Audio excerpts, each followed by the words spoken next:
하나님 말씀 보겠습니다. 구약성경 출애굽기 15장 22절로 27절까지의 말씀입니다.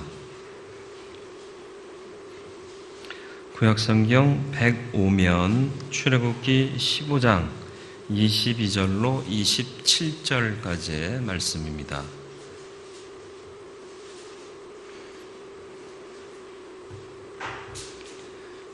우리 제가 한 절, 여러분이 한 절 교독하겠습니다.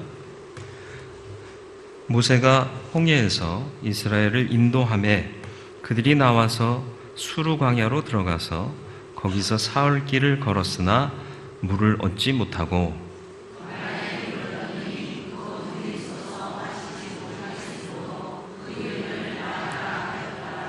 백성이 모세에게 원망하여 이르되 우리가 무엇을 마실까 하매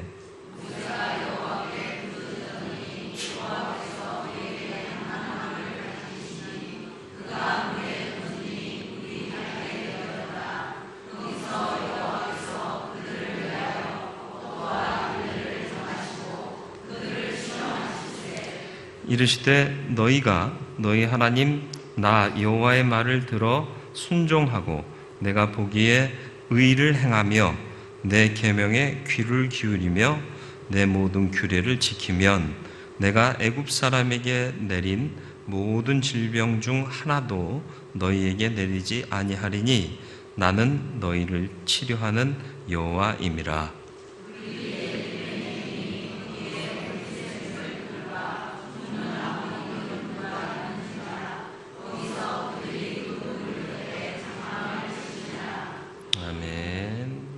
기도하겠습니다. 오후 시간에도 하나님의 음성 듣고 주 뜻을 깨닫고 말씀으로 살아가는 인생 되기를 다짐하고 소원합니다. 주님 말씀하여 주옵시고 들을 길을 열어주시고 들은 말씀 마음에 받게 하여 주옵소서. 주께서 은혜로 역사하시기를 예수님의 이름으로 기도드리옵나이다. 아멘. 우리 인생을 흔히 광야길에 많이 비유해요. 출애굽해서 죄와 속박에서 출애굽해서 약속의 땅 가나안, 그러니까 가나안은 천국을 상징하겠죠. 죄의 속박의 애굽은 우리가 예수 믿기 이전의 삶의 상태고요. 그래서 그리스도인들의 삶 자체는 현재 광야길이다 이렇게 표현할 수가 있는 거죠. 광야는 살기도 힘들고요, 어려운 곳입니다. 또 척박한 곳이고 고통스러운 곳입니다. 어디를 봐도 풀 한 포기 물 웅덩이 찾을 수 있는 곳이 아니라는 거죠. 쉽게 찾을 수가 없습니다. 그런데 그 황량한 땅에 어떤 때는 어디서 나타나는지 모를 전갈들이 나타나고요, 또 독사가 나타나서 물리면 생명의 위협까지 받는 거죠. 가히 우리가 살고 있는 인생과 비슷하지 않은가. 만족할 만한 초장과 또 쉴 만한 물가는 보이지 않는데 어디선가 정갈 같은 독한 것들이 와서 우리의 삶을 뒤집어 놓고 위협을 하고 또 병에 걸리게 하고 그런 일들이 있다라는 거죠. 어려운 삶을 이 세상 사람들이 살아가고 있다라는 것입니다. 예수를 믿지 않고 사는 것은 그 자체가 아마 절망일 겁니다. 그나마 우리가 이 광야 같은 인생을 살아갈 수 있는 것도 예수를 믿었기 때문이 아닌가 이런 생각을 하게 됩니다. 결국 예수 믿고 하나님 자녀가 되어 광야 같은 세상을 살면서도 시마다 때마다 채우시는 하나님의 은혜를 경험한다는 것은 참 감사한 일인 거죠. 목말라 죽을 것 같을 때 하나님은 또 물을 주시고요, 또 배고파 또 허기질 때에는 만나와 메추라기를 내리시는 거죠. 그리고 추워 떨면 불기둥으로, 또 더워 힘들어지면 구름 기둥으로 인도하시는 거죠. 그런데 이런 것에 우리는 눈 맞춰지기보다는 부족하고 없는 것에 자꾸 눈을 맞추게 되는 거죠. 그래서 못 살겠다. 여자들이 흔히 하는 말이 있잖아요. 장롱문 쫙 열어보고는 입을 옷이 하나도 없네. 그 많은 옷은 뭐 하는 옷인데 예? 이게 뭐예요? 내 마음에 맞는 옷이 없다라는 거 아닙니까? 오늘 내가 생각하는 컨셉에 맞는 옷이 없다는 거예요. 진짜 없는 게 아니잖아요. 사실 우리 인생에도 마찬가지예요. 하나님의 은혜가 없는 게 아니에요. 축복 안 주신 게 아니에요. 근데 당장 내가 필요로 하는 이게 이루어지지 않는다고 해서 나는 복이 없나 보다, 나는 왜 이렇게 살아야 되지, 낙심한다는 거죠. 그러니까 눈을 좀 바꿀 필요가 있다라는 것입니다. 출애굽한 이스라엘 백성은 홍해를 건너는 기적을 체험했잖아요. 이게 보통 기적이 아니잖아요. 그렇지 않습니까?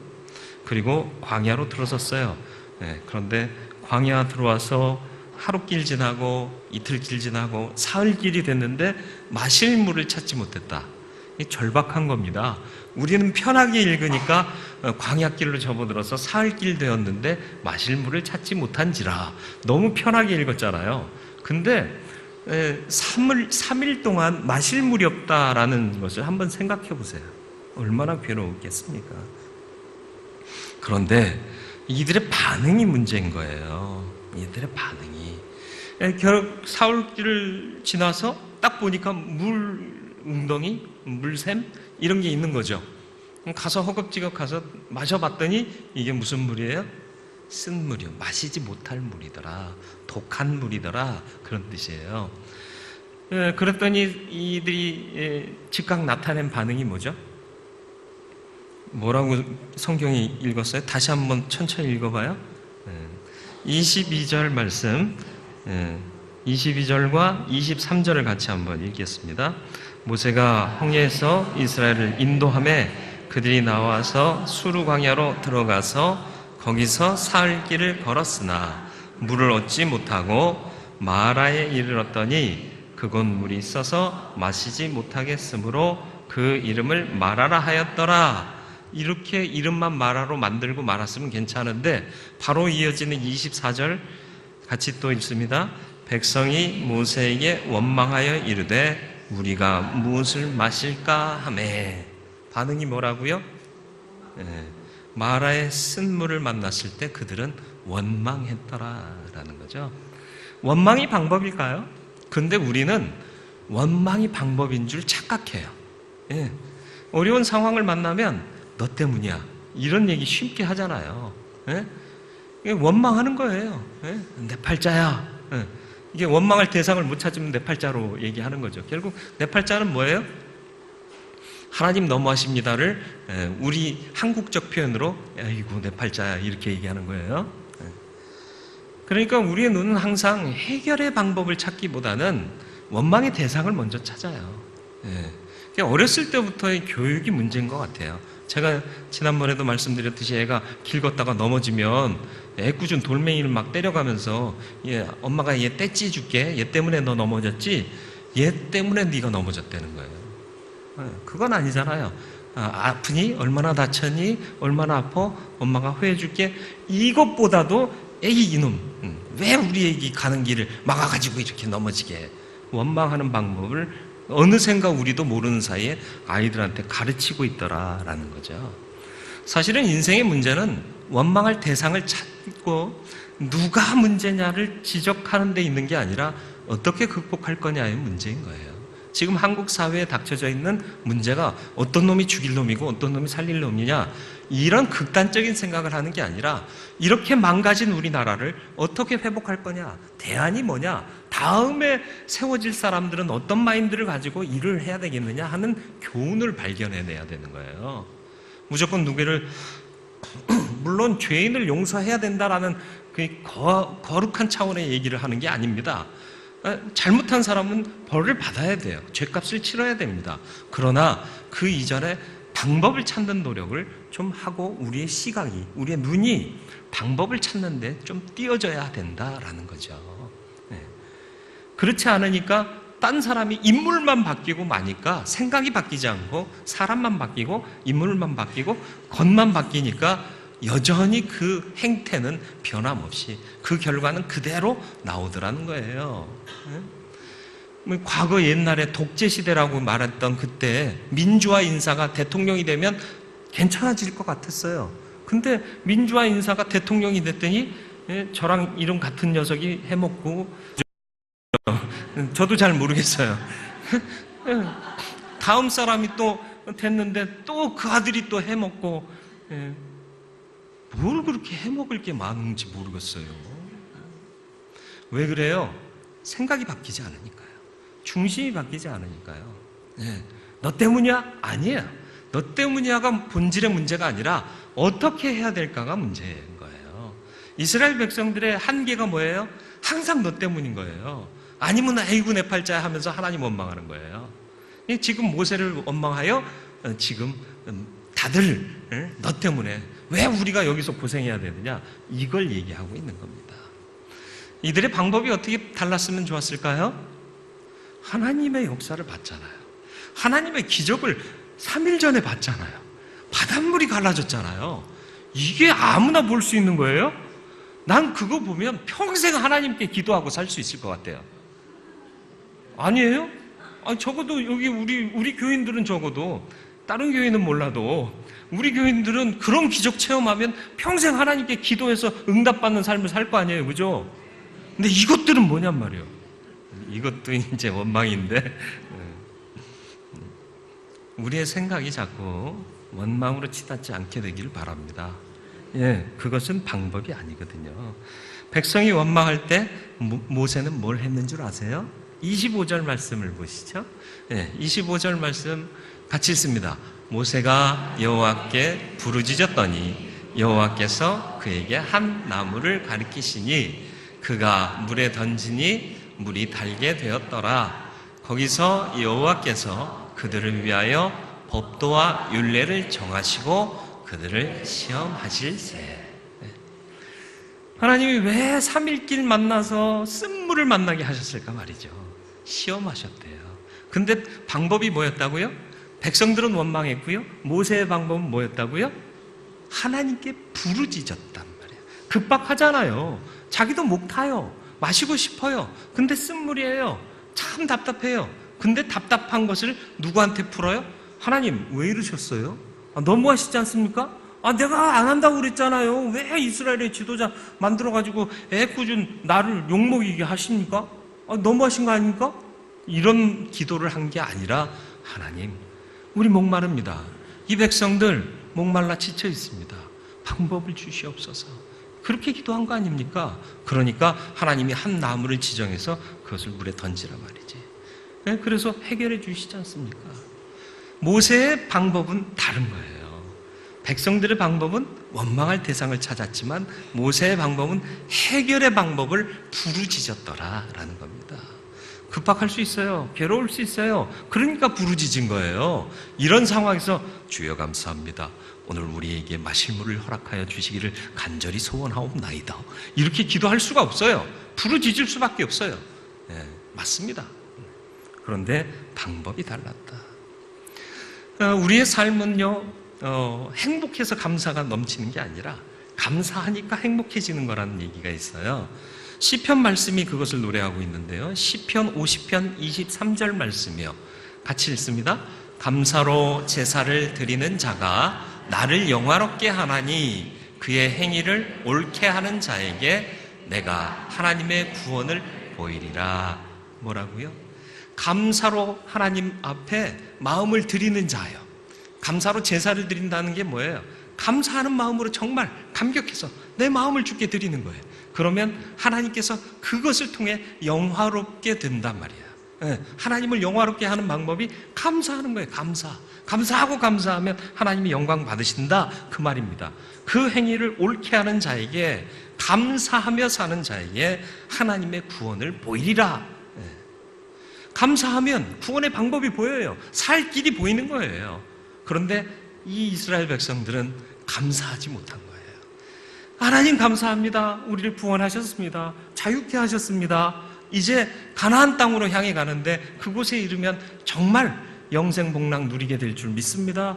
하나님 인도하심에 감사합니다. 오히려 이 목마른 가운데서도 감사를 했더라면 그들에게 하나님이 구원의 방법을 보이셨을 터인데 이들은 거기서 실패했더라, 실수했더라 라는 것입니다.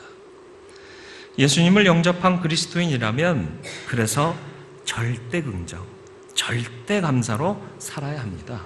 망해도 망한 게 아니에요. 그렇죠? 우리 큐티 강사님 오셔서 늘 강조하신 말씀이 뭐예요? 아직도 감사하지 못합니까? 망해봐야 됩니다. 이 얘기 하잖아요. 하나님의 은혜를 주시려면 망하게 해서라도 은혜를 깨닫게 하시는 거예요. 그래서 하나님 붙잡고 살면 영생이 보장되는 거잖아요. 이 땅에서 사업 잘 돼가지고 하나님에 대한 열심이 없이 살았다. 나중에 구원 못 받으면 어떻게 될 거냔 말이에요. 이 땅에서는 잠깐인 이 땅에서는 잘 먹고 영원한 세계에 들어가서는 영벌에 처해지면 이건 말이 안 되는 거잖아요. 아무리 쓴물 같은 환경이 우리 앞에 닥쳐온다 할지라도 원망하지 말고 부르짖으시기를 주님의 이름으로 축원을 드립니다. 네. 그리고 중요한 건 뭐냐 하면 어떤 사람들은 원망 즐겨하는 사람들이 있어요. 꼭, 그죠? 네. 고치라는 얘기예요. 고치자는 얘기예요. 근데 그분들이 하는 말이 있잖아요. 난 뒤끝은 없어. 네. 꼭 사람 염장 질러 놓고요. 난 뒤끝 없어. 자기만 뒤끝 없으면 어떻게 해요? 이미 남은 상처받는데. 예? 그러지 말라는 거예요. 이스라엘 백성 때문에 모세가 얼마나 상처를 받았겠어요. 그래서 가나안 땅도 못 들어가잖아요. 물론 자기의 혈기도 있었지만 모세 아마 오늘 이 시대에 살았고 돌아가신 다음에 해부해봤으면 이 폐, 위 다 시꺼매졌었을 거예요. 시커멓게 타서.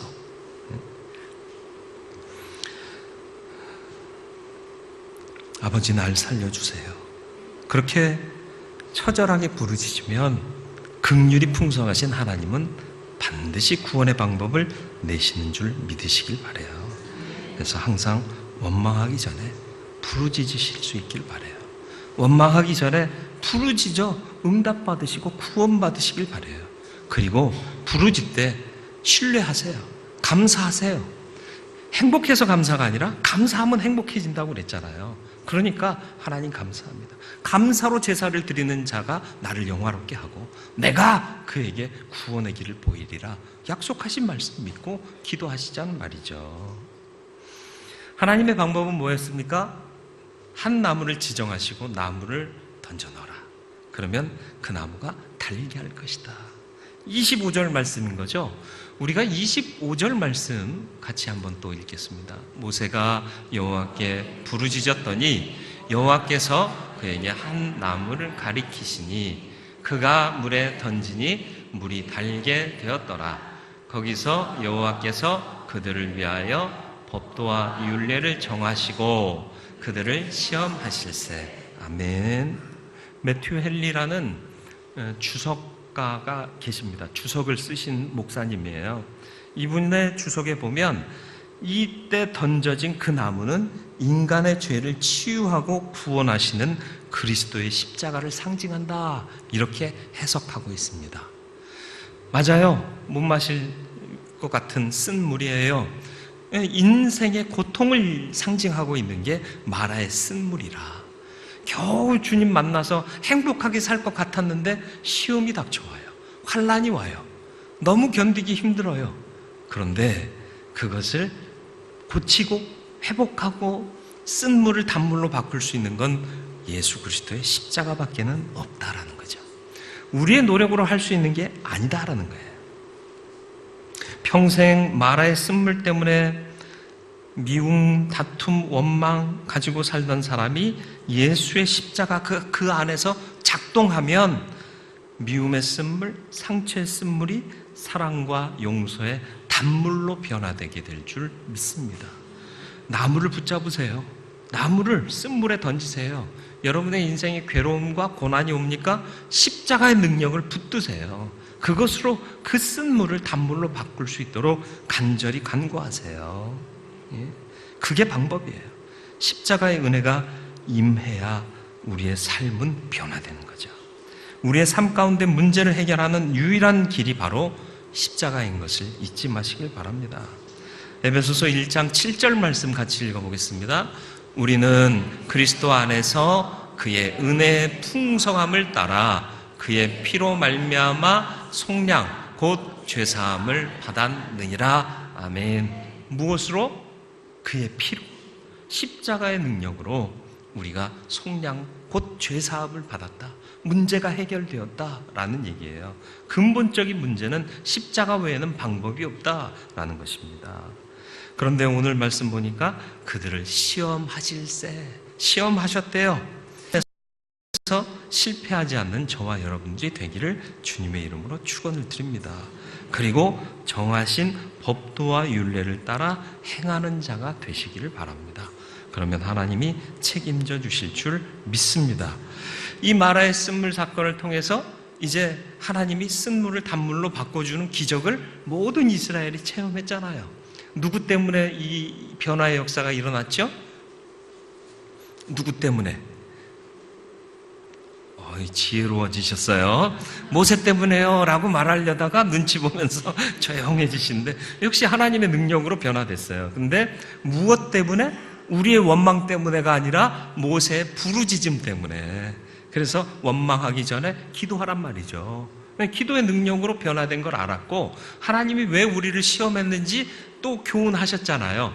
이제 앞으로 내가 법도와 율례를 너희에게 주겠는데 너희들이 이 법도와 율례 지키면 내가 너희를 보호하고 살만하게 회복되는 은총을 주겠다 말씀하신 거예요.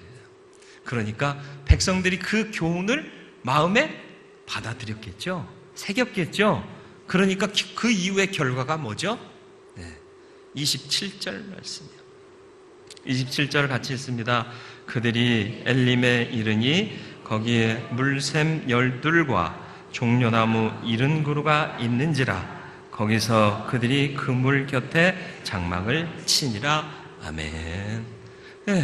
마라의 고통을 하나님께서 교훈 주셔서 깨닫고 법도를 율례를 받아들이니까 엘림의 평강을 주시더라라는 것입니다. 엘림은 평화로운 곳입니다. 평안한 곳이에요. 단물이 있고 또 뭐가 있다고요? 종려나무가 70그루가 있대요. 여러분 종려나무 열매 드셔보셨어요? 아직 못 드셔보셨어요? 그게 얼마나 맛있는지 모르시겠네요? 저도 몰라요. 근데 우리 한번 모셨던 이스라엘에 오래 사셨던 그 박사님 한 분 계셨잖아요. 우리 예배 때 오셔서 말씀 증거해 주셨던 그분한테 제가 좀 배울 일이 있어서 뭐 좀 배우고 공부하고 그러는데 종려나무 열매가요. 그래서 제 소원이 하나 생겼는데 종려나무 열매를 한번 먹어보는 거예요. 어떻게 생겼는지도 몰라요. 근데 되게 맛있대요. 그러니까 괜히 맛있을 것 같아요. 근데 70그루가 있었대요. 넉넉하다라는 얘기입니다. 풍성하다라는 거예요. 부족함이 없다라는 거예요. 왜? 하나님의 시험 앞에서 마음을 열고 하나님의 법도와 율례를 받기로 마음을 정하니까 하나님이 평안 가운데로 인도하시더라. 그래서 결국은 고난이 나에게 유익이 되는 거예요. 그래서 시편 119편 71절 다 하는 말씀인데 같이 또 읽겠습니다. 고난당한 것이 내게 유익이라 이로 말미암아 내가 주의 율례들을 배우게 되었나이다. 아멘. 고난이 주의 율례를 배우게 하는 도구입니다. 원망이 아니구나, 부르짖음이구나 알게 되고, 하나님께서 이미 우리의 마음을 바꾸시고 시험하시기 위해서 이 사건을 우리에게 주셨구나 깨닫고 받아들이니까 하나님께서 엘림의 평강을 주셨더라라는 것입니다. 흔히들 이런 말을 합니다. 축복은 고난이라는 보자기에 쌓여 있다. 그래서 사람들이 고난을 열기를 두려워하는데 그 고난을 열고 나면 축복의 선물이 내게 주어진다라는 것입니다. 광야는 고난을 의미합니다. 하나님께 헌신하기로 작정했을 때 하나님은 우리를 광야로 보내십니다. 그곳에서 우리는 온갖 고난을 겪으며 우리 속에 내재된 타락한 본성을 깨뜨리게 됩니다. 철저한 고난 없이는 우리는 변화되지 않습니다. 고난이 유익이라는 것을 말할 수 있는 것은 이 사실을 알기 때문입니다. 말의 쓴물의 고난을 십자가의 능력으로 이기시고 엘림의 축복에 거하게 되는 저와 여러분들이 되기를 주님의 이름으로 축원을 드립니다. 사순절 무엇을 묵상하시겠습니까? 마라의 쓴물을 묵상하지 마시고 부르짖음의 엘림으로 인도하셨더라 하는 이 사실을 기억하면서 하나님, 광야 같은 이 세상, 쓴물 같은 마라를 만났을 때 내 마음이 원망으로 치우치지 말게 하시고 하나님의 긍휼을 구하는 부르짖는 자 되게 하여 주옵시고, 주의 시험 앞에 법도와 율례를 깨닫는 온전한 그리스도인이 되게 하여 주시옵소서. 그래서 십자가의 능력을 붙잡고 쓴물을 단물로 바꿀 수 있는 하나님의 능력을 붙잡는 참 그리스도인 되게 해 주옵시고, 평안의 축복을 누릴 수 있게 해 주옵소서. 시험을 잘 이겨 법도와 율례를 지키면 하나님은 반드시 엘림의 축복을 주시겠습니다. 확신하며 기도하는 저와 여러분들의 삶이 되기를 주님의 이름으로 축원을 드립니다.